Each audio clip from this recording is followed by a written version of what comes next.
Alright, hey guys, so welcome to Games I Bought Recently, episode 19. Two new things about this video that you'll probably notice. Number one, I got a haircut.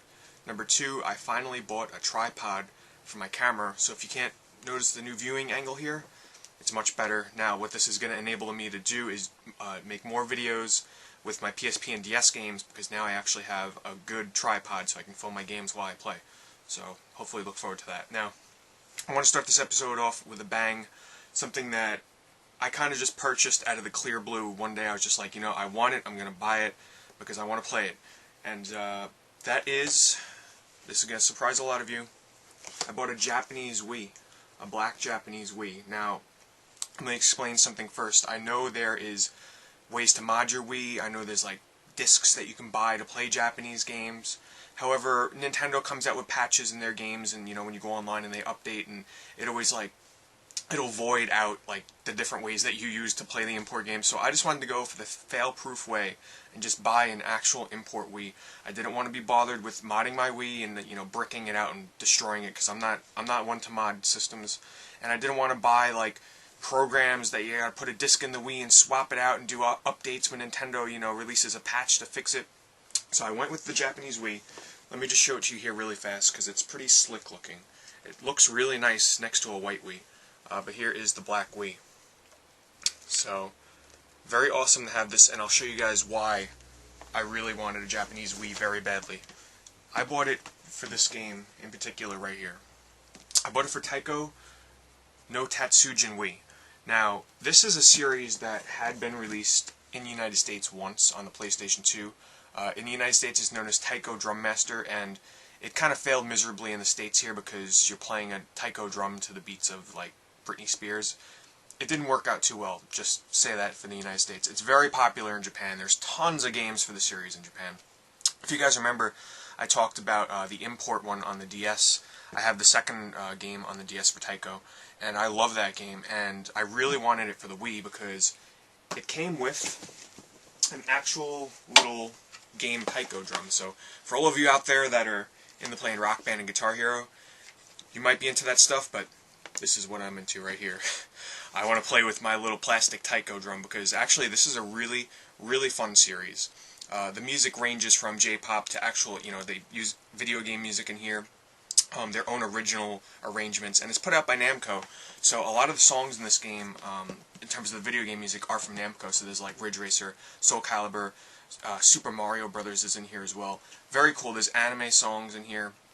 It's pretty import friendly as well, because you just navigate through the menus, pick the song you want to play, and play away. Now, the way you play this game is they give you two drumsticks.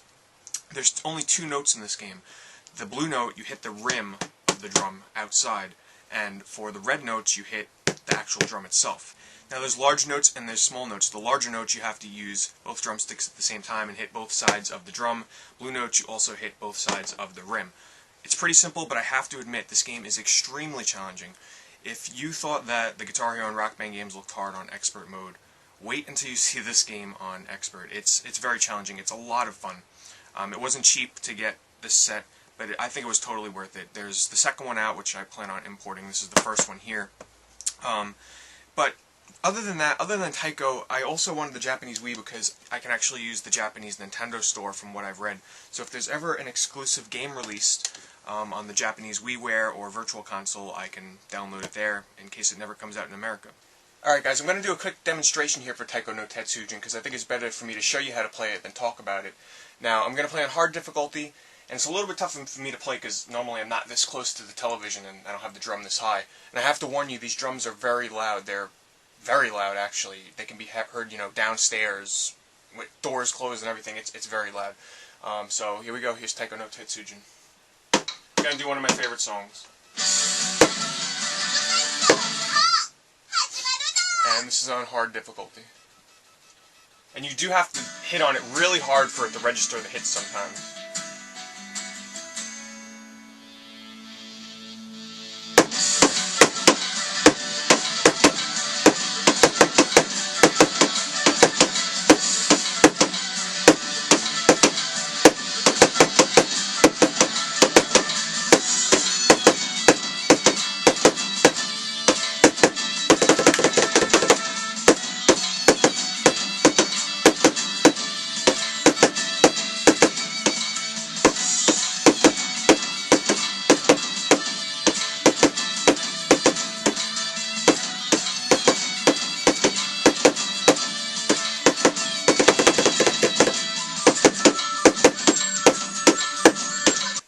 Alright, I'm going to do one last song for you guys. I think a lot of you will be familiar with this one.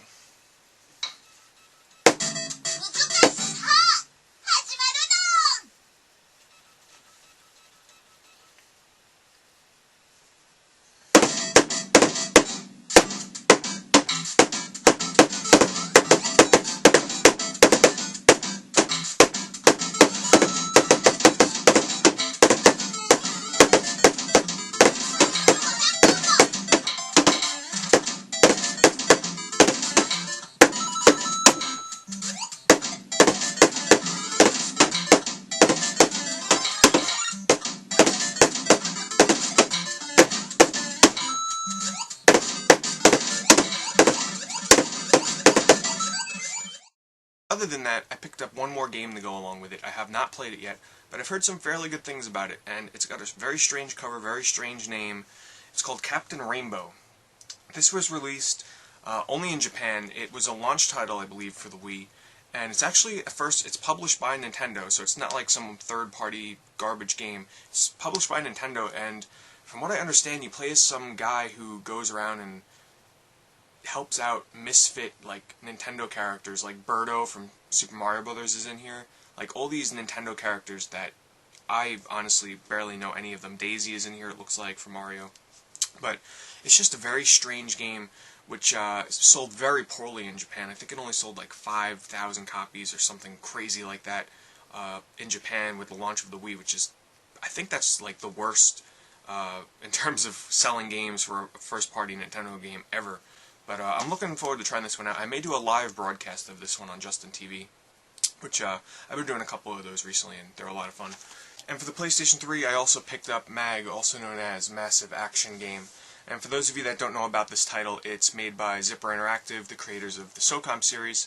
It's a first-person, online-only shooter, and the big feature about it is it lets you play with 256 players online. Now, I'll get to that in a second as to why it's not truly 256. While they are all in the same room together, it's not truly 256 players online. But other than that, I've been really enjoying it a lot so far. I really like the controls. It really feels like a SOCOM game to me in the first person. It's very, very enjoyable. In terms of the graphics, they got to scale them back a little bit because of, you know, how many players are in the room. But it still does look really good. Absolutely no lag. I think the entire time I've played this game, I have like 60 hours in it. I've only experienced one game of lag, and that says a lot. This game, you would think, would be one of the laggiest shooters out there, but it just works. No lag whatsoever. Now, let me get to why this doesn't truly feel like a 256-player game. The way they handle the game is they break it up into squads of 8. Each squad has a leader, and then squads of for every 4 squads there's a platoon leader. So really what they do is each squad has their own objective on the map.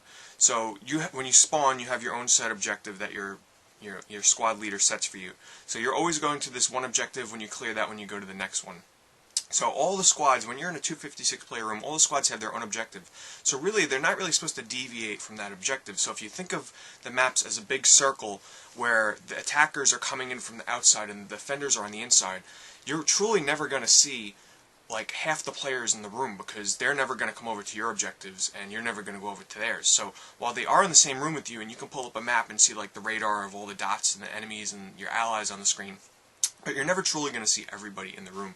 Now there are really truly epic moments in the larger rooms where you'll spawn with 20 of your teammates and you'll see a big field of enemies with there's like 30, sometimes 40 or more enemies, and they're all there. Like it's a big all-out war.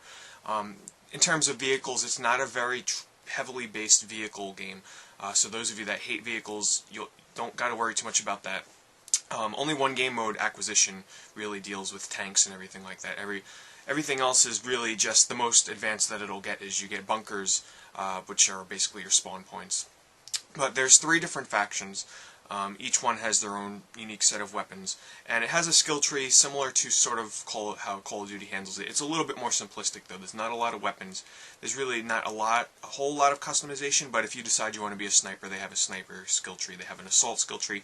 They have some stealth elements, electronics. So it's kind of basic in that element. But it is just a lot of fun. There's not too many game modes right now, and The way they handle the maps, there's only a couple of maps in the game, but what they do is the maps are so big that you'll often spawn in different parts of the map, and each part of that map feels unique because it's an entirely different section. So usually when you play on, say, one gigantic map, 5 out of the 10 times, or 4 out of the 5 times that you play that map, you're probably going to be on a different section than you normally were, and it feels like a different map. So Mag, I'm really enjoying this so far. I would highly recommend it if you're a fan of online first-person shooters.